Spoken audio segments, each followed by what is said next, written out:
You're listening to The World at 8 with Lynn Mozart.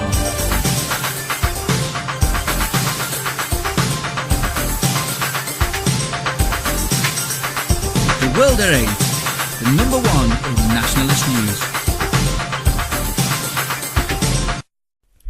Highlights of the news today, Monday the 18th of November 2013. Plans to bring Stalybridge Mosque rejected by council planners because of unwanted traffic. Advice on respectful treatment of Muslims arrested in Torquay. Verbal or physical attacks on armed forces personnel to be hate crimes under new proposal. Freedom of movement, Romanians humiliated by Schengen wall. Dutch national arrested in Belgium for preparing attacks. Greece, construction of Athens Mosque finally begins. Systematic abuse of migrant workers in Qatar. Thought for the day, how one condition breeds another. And finally, funny headings in papers, a Monday laugh. UK news. Plans to build Stalybridge Mosque rejected by council planners because of unwanted traffic. More than 1,500 people signed a petition against the plans to create a community centre and a place for prayer on the site of Kenworthy Street's former Pineapple Inn. Religious leaders hoping to build a mosque in Stalybridge had been turned down by council planners. Objectors claimed it would bring unwanted traffic and parked cars on an already busy road. Understanding Islam, the charity behind the application, say they are disappointed but still hopeful of finding a home in the town. World at 8 states, we don't want to understand Islam, we already do. Thus the objections. Advice on respectful treatment of Muslims arrested in Torquay. Advice has been given to Torquay police on the best way to treat Muslims held in custody. A representative from the Torbay Islamic Centre was invited to the custody unit to make sure best practice and correct standards were being met. He gave advice on a range of matters which would be important to Muslims arrested and held in the Torquay cells. It follows guidelines about best practice from Her Majesty's Inspectorate of Constabulary. Sergeant Howard Bruges of Torquay Custody said, "We wanted to identify how we looked after Muslim detainees and were visited by Dr Ali from the Torbay Islamic Centre. Torquay doesn't have any issues, but we wanted to make sure things were being done in a respectful way. World at 8, we should treat them the way Christians are treated in Islamic countries." Enough said. Verbal or physical attacks on armed forces personnel to be hate crimes under new proposal. Assaults on armed forces personnel would become a specific crime entailing tougher penalties for offenders under a new law to be voted on by MPs this week. Verbal or physical attacks on members of the Army, Air Force or Navy would be categorised as hate crimes under an amendment to the Criminal Justice Act 2003. The proposal by Labour MP Thomas Docherty would give troops the protection currently afforded to ethnic minorities, gay people and the disabled. An attack on a member of the armed forces or their family would be classed as an aggravated crime if a court establishes that it was motivated by the victim's association with the military. The move is backed by Shadow Defence Secretary Vernon Coker and many Conservatives. The Ministry of Defence, however, said last night that service chiefs do not want members of the armed forces to be singled out for special treatment. 1 in 5 troops has been verbally abused while in uniform and 1 in 20 has been physically abused, according to a survey commissioned last year by Tory peer Lord Ashcroft. More than 9,000 service personnel were quizzed as part of the research. World at 8. This is a first-class ruling and must be implemented in all its original forms ASAP. It is too late for many, but in time for enough. European news. Freedom of movement, Romanians humiliated by Schengen wall. Romania and Bulgaria will not enter the Schengen area on January 1, 2014, announced European Commission President José Manuel Barroso on November 11th. This amounts to proof of the lack of responsibility of European leaders, remarks Journal National. This latest declaration is a 180-degree U-turn on his affirmation in September to the effect that Romania and Bulgaria are ready to enter Schengen. Romanians have once again been made to feel like second-class citizens in a Europe which tries to convince people that this is not what it wants. World at 8, they are, especially the Romas, and should stay put forever and ever and ever. Dutch national arrested in Belgium for preparing attacks. The 23-year-old Dutch national has been arrested in Belgium because he was involved in concrete preparations for terror attacks, RTL reported on Friday. The man is said to come from the village of Klinge in the southern province of Zeeland. It was a question of days, the spokesman said. We had information that threats were very concrete. The man was working out the practicalities. Greece, construction of Athens Mosque finally begins. After nearly 13 years of delay, the Greek government announced on Thursday that the construction of the first mosque in Athens will finally begin. According to the Ministry of Infrastructure, Transport and Networks, as Greek reporter Websiter informs, a Greek consortium has been chosen. The 4 previous attempts of the state to find a company that would take on the construction project had failed. The project will have to be completed within 6 months of contracts being signed. The building of the 600 square metres will have a budget of €946,000. The mosque will be built on former military property and it won't have a minaret. The construction of the mosque was cancelled several times. It was first announced in 2000 before the 2004 Olympic Games in Athens. However, the Greek Orthodox Church was opposed to the project. Although this will be the first official mosque, there are many non-official places of worship in Athens, Greece, due to the numerous Muslim immigrants. Their constantly increasing number makes the construction of a mosque necessary. In 2011, the Greek government was forced to adopt a law that would ensure the construction of a mosque. However, the project was delayed because of concerns over the location and because of protests from right-wing extremists, such as members and supporters of Golden Dawn. The only official mosque in Greece is in Komatini, a town in East Thrace, where a minority of Muslim Turks live. World at 8. Now the Greek people have lost their only voice, the Golden Dawn. God help them. Their government won't. World news. Systematic abuse of migrant workers in Qatar.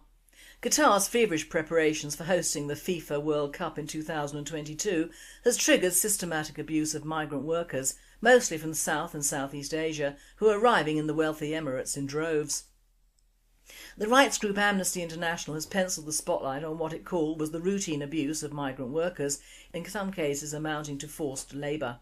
The hard-hitting report titled The Dark Side of Migration, Spotlight on Qatar's Construction Sector Ahead of the World Cup, has unravelled in considerable detail the various dimensions and mechanisms that are used for systematically abusing migrants, who are arriving at the rate of 20 workers per hour in the hope of benefiting from an unprecedented construction boom in the tiny Gulf Emirate. Construction companies and the Qatari authorities alike are failing migrant workers. Employers in Qatar have displayed an appalling disregard for the basic human rights of migrant workers. Many are taking advantage of a permissive environment and lax enforcement of labour protections to exploit construction workers, says Sally El-Shetty, Secretary-General of Amnesty International. The report, compiled after extensive interviews with expat workers, as well as meetings with company and government officials, points to the existence of complex contractual chains that often display inhuman disregard of workers' rights. The study quotes one manager as saying that his company was employing animals, a deeply pejorative reference to blue-collar workers that were hired by the firm.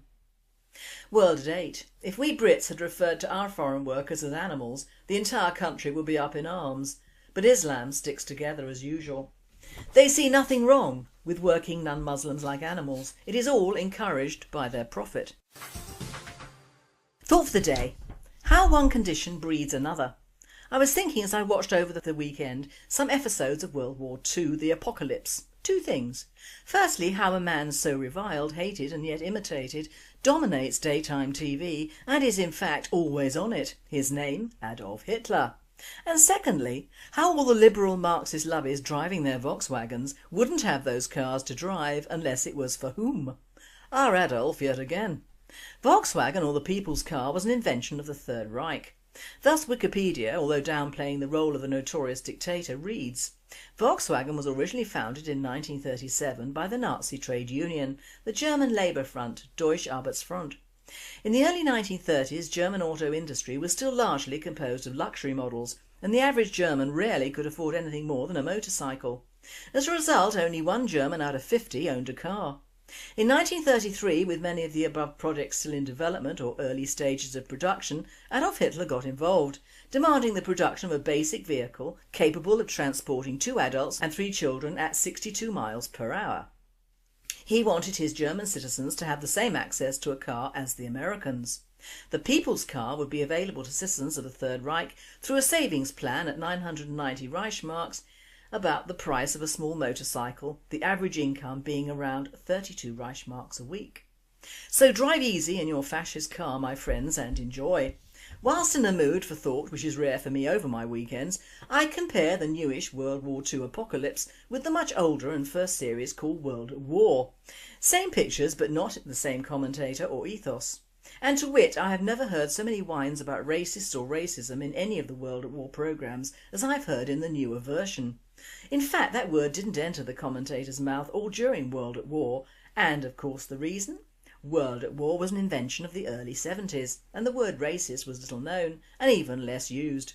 We had not entered the time of Big Brother, cameras, lack of humour, lack of soul and massive immigration, which brings its own problems of racism.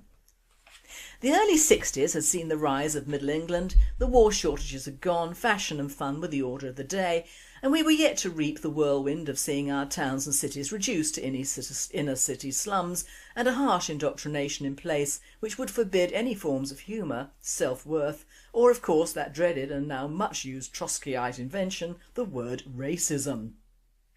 We were still English, still mainly white, and enjoying the final days of Rome before the Visigoths on the web took over.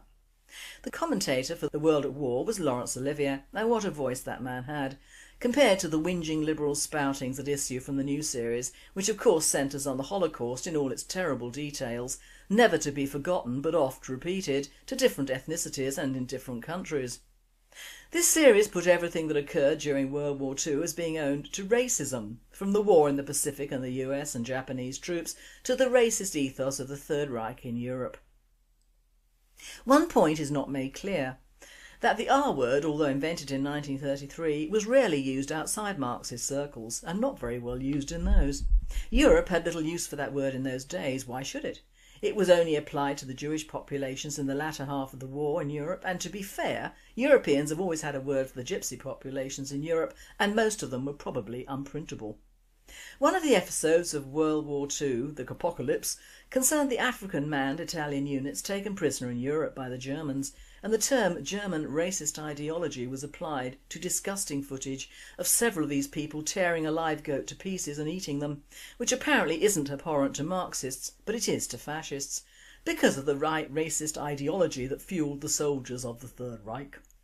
Frankly, I'd have killed these men on the spot, but not because of any racist ideology, but for cruelty to animals and appearing with filed down teeth for the cameras. Anyone with any standards at all would have been horrified by a band of leaping, jeering and laughing blacks waving bits of raw goat and totally unaware they were prisoners of war, let alone human. Let me tell you, one didn't have to be of the German master race to see that. In short, this word racism was invented well before its time and has been used in overkill when its time took place, roughly since the northern states of the US had its input of Jewish communist persona who used that word non-stop, and like all bad germs it has spread to us in Europe during the late 60s and early 70s. But I personally, living down south, never heard that word until the 80s. So the Germans only used that word with reference to the new race laws pertaining to peoples of Jewish origin, and it was not racism that fired up World War II, it was Lebensraum, or living space, that Hitler craved. Lebensraum, German for habitat or literally life room, was an important component of Nazi ideology in Germany. The Nazis supported territorial expansionism to gain Lebensraum, Lebensspace, as being a law of nature for all healthy and vigorous peoples of superior races to displace people of inferior races, especially if the people of a superior race were facing overpopulation in their given territories. The German Nazi Party claimed that Germany inevitably needed to be territorially expanded because it was facing an overpopulation crisis within its Treaty of Versailles design boundaries that Adolf Hitler described. We are overpopulated and cannot feed ourselves from our own resources. Thus, expansion was justified as an inevitable necessity for Germany to pursue in order to end the country's overpopulation within existing confined territory and provide resources necessary to its people's well-being. The idea of a Germanic people without sufficient space dates back to long before Adolf Hitler brought it to prominence. Rather like the misinformation about the American Civil War. According to schools and kids today, even if they learn about it, they probably do with the help of diversity school teachers who link it with slavery and the reason thereof. Of course it wasn't. The plight of black slaves was not in the forefront of the reason for the Civil War. It was the basic reason for all wars: money, politics, and in the case of the southern states, cotton, their main export. Like the Jewish problem, everyone knew black slaves existed, but like the beleaguered Jews in Europe, no one wanted them and no one wanted to even know about them until the end of those wars was in sight and the winning side wanted a reason to really put the boot in and of course rewrote history along the way when they won. That is, to encompass a good reason to kill your own tribes, for example, to save another tribe or peoples. All absolute bunkum. America, the UK and Europe all rejected the displaced Jews for years after the war had ended, and most of the southern blacks in the US ended up in the northern states working just as hard as they did under slavery and were for the most part not looked after at all.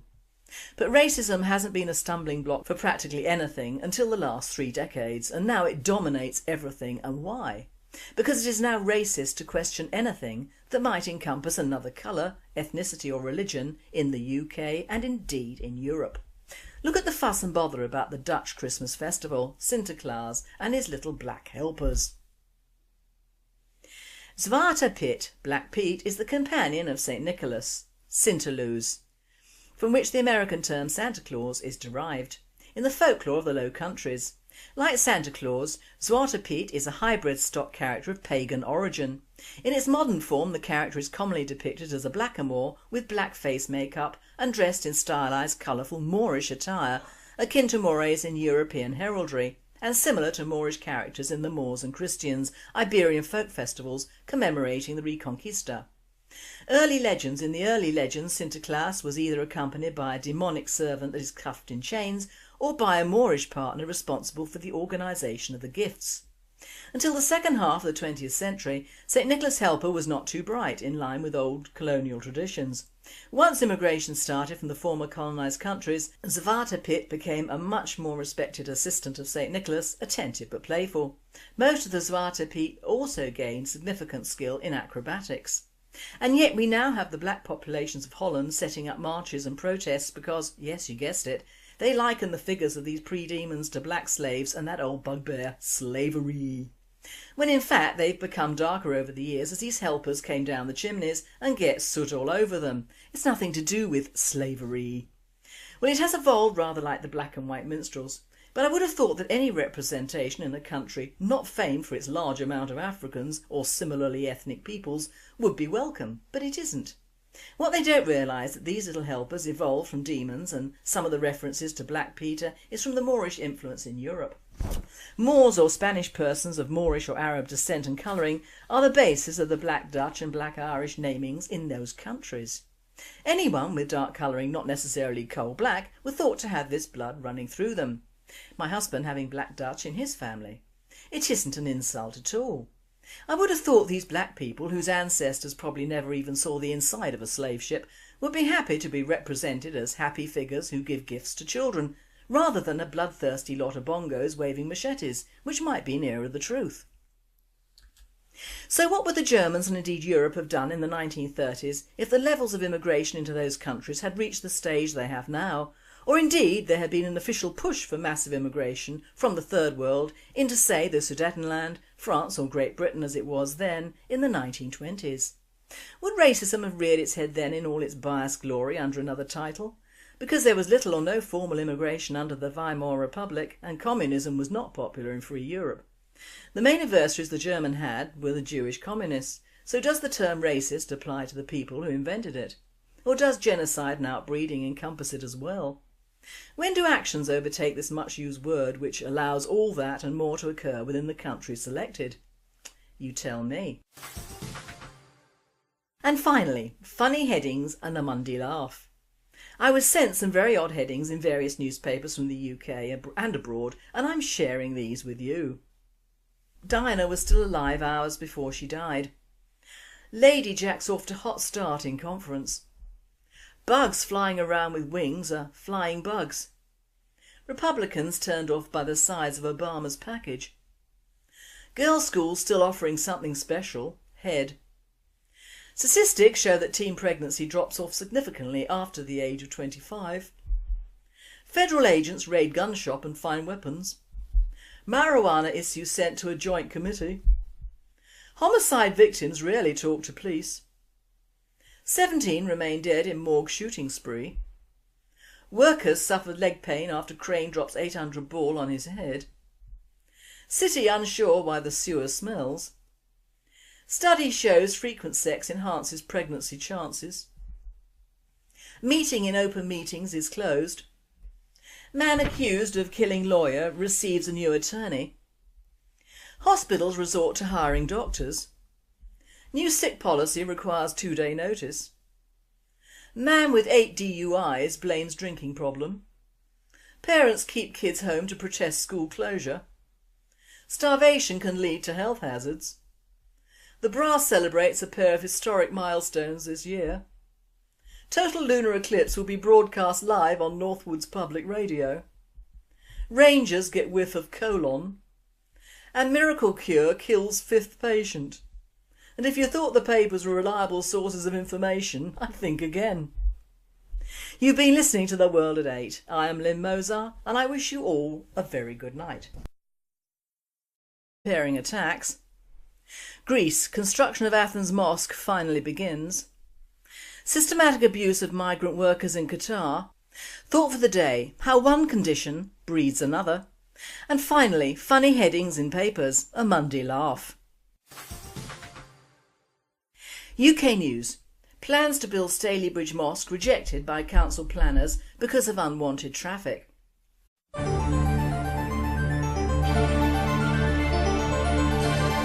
You're listening to The World at 8 with Lynn Mozart.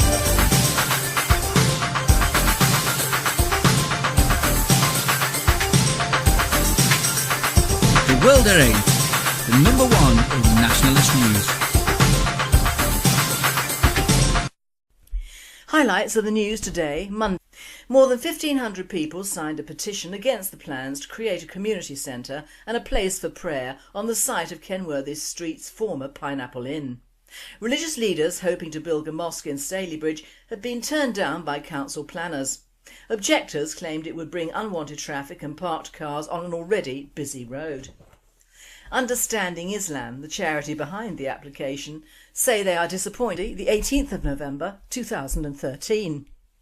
Plans to bring Stalybridge Mosque rejected by council planners because of unwanted traffic. Advice on respectful treatment of Muslims arrested in Torquay. Verbal or physical attacks on armed forces personnel to be hate crimes under new proposal. Freedom of movement, Romanians humiliated by Schengen wall. Dutch national arrested in Belgium for perpetrated but still hopeful of finding a home in the town. World at 8 states, we don't want to understand Islam, we already do. Thus the objections. Advice on respectful treatment of Muslims arrested in Torquay. Advice has been given to Torquay police on the best way to treat Muslims held in custody. A representative from the Torbay Islamic Centre was invited